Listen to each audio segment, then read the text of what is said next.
উপস্থিত আছোঁ নাওজান কেন্দ্ৰীয় ভোগালী বিহু উৎসৱত।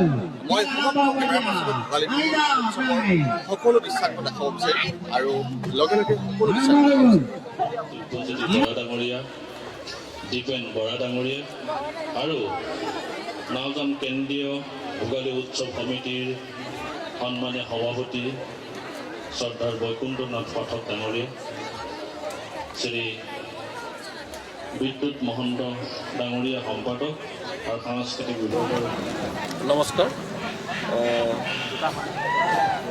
এই ৰাইজৰ সংবাদ যে এটা নতুন অনুষ্ঠান বা এটা নতুন ডিজিটেল প্লেটফৰ্মত এটা সংযোজন হ'ব গৈছে আৰু আমিও এইটো শুভেচ্ছামূলক এটাই বাৰ্তা দিব খুজিছোঁ যে ৰাইজৰ সংবাদ আগবাঢ়ি যাওক। এই সৰুপথাৰৰ সমজিলাৰ লগতে নাওজান, চুঙাজান, LV এই ভিতৰুৱা অঞ্চলবিলাকৰ প্ৰকৃত বাতৰি, শুদ্ধ বাতৰিবিলাক যাতে তেওঁলোকে ৰাইজৰ সন্মুখলৈ দাঙি দিব পাৰে। 2014 চনতে সমিতিৰ উদ্যোগত আমি ইয়াতে প্ৰথমবাৰৰ বাবে ভোগালী উৎসৱ ৰূপায়ণ কৰিছিলোঁ আমাৰ দক্ষিণাম্য অঞ্চলৰ ৰাইজক লগত লৈ।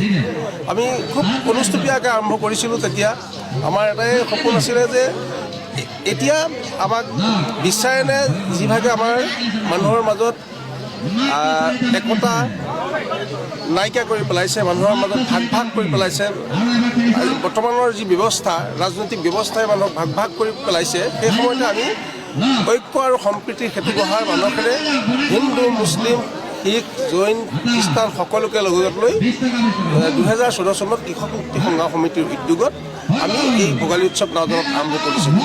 আৰু তেনেকৈ আমি ক্ৰমান্বয়ে কৰি থকাৰ পাছত যোৱা 2021 চনত আমাৰ নাওজানৰ অঞ্চলৰ সমূহ ৰাইজৰ লগত আলোচনা কৰি এই অনুষ্ঠানটি নাওজান কেন্দ্ৰীয় ভোগালী উৎসৱ সমিতিলৈ কেন্দ্ৰীয়ভাৱে কেন্দ্ৰীয় সমিতি গঠন কৰা হয় আৰু 2021 চনৰ পৰা কেন্দ্ৰীয় সমিতিৰ উদ্যোগত আমি ধাৰাবাহিকভাৱে প্ৰতি বছৰে এই উৎসৱ পালন কৰি আহিছোঁ।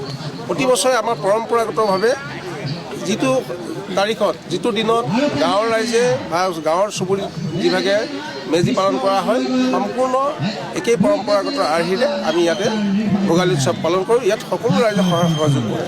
হয়, ৰাইজলৈ আপুনি নতুন বছৰ, ভোগালী বিহুৰ নতুন বছৰ কি জনাব? আমি সমূহ ৰাইজলৈ ভোগালী বিহুৰ ওলগ জনাইছোঁ।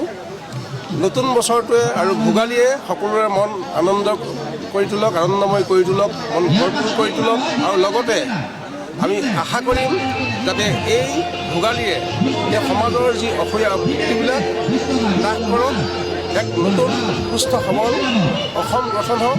আৰু লগতে আমি কওঁ, আজি তাৰিখতে কওঁ, আজি এই ভোগালীৰ এই মঞ্চৰ পৰাই কওঁ, জুবিন দাৰ ন্যায় লাগে, জুবিন দা কাৰোবাক ন্যায় দিব লাগিবই।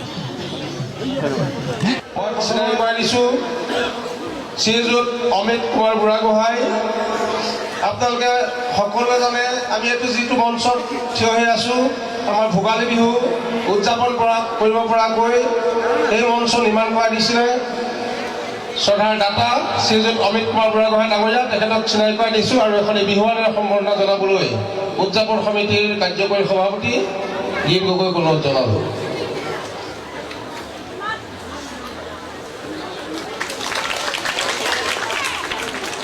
ইয়াৰ পাছতে মই চিনাকি কৰাই দিব খুজিছোঁ শ্ৰীযুত জীৱন চুতীয়া, বিশিষ্ট সমাজসেৱক তথা ধনশ্ৰী নিৰ্মাণ গোটৰ সভাপতি। তেখেতে বিভিন্ন সামাজিক কামৰ লগত জড়িত, আপোনালোকে সকলোৱে জ্ঞাতই। মই তেখেতক চিনাকি কৰাই দিছোঁ আৰু এখন বিহুৱানে সম্বৰ্ধনা জনাবলৈ উদযাপন সমিতিৰ সম্পাদক দীপজ্যোতি বৰাক অনুৰোধ জনালোঁ।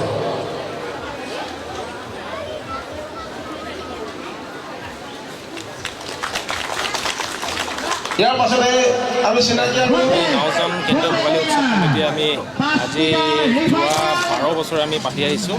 আমি সকলো জাতি ধৰ্ম বৰ্ণ নিৰ্বিশেষে আমি এই মাঘ বিহু আমি উদযাপন কৰি আহিছোঁ আৰু এই বছৰ আমি দ্বাদশ নাওজান কেন্দ্ৰীয় ভোগালী উৎসৱ সমিতিয়ে আমি এইবাৰ দুদিনীয়া কাৰ্যসূচী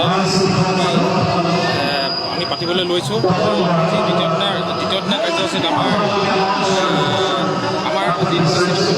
অন্যতম আকৰ্ষণ হৈছে পৌৰাণিকৰ লগতে সভাপতি লগতে মন্টু গোহাঁই ডাঙৰী আমাৰ খণ্ডাকৃষ্ণ আৰু আমি সকলোকে আমাৰ ভোগালী বিহু দৰ্শক হোৱা সকলোকে আমি প্ৰত্যেক বছৰত আপোনালোকে আমাৰ ভোগালী উৎসৱত উপস্থিত থাকি আমাক সহায় কৰি যাবলৈ মই আমাৰ আমি ধন্যবাদ জনাইছোঁ।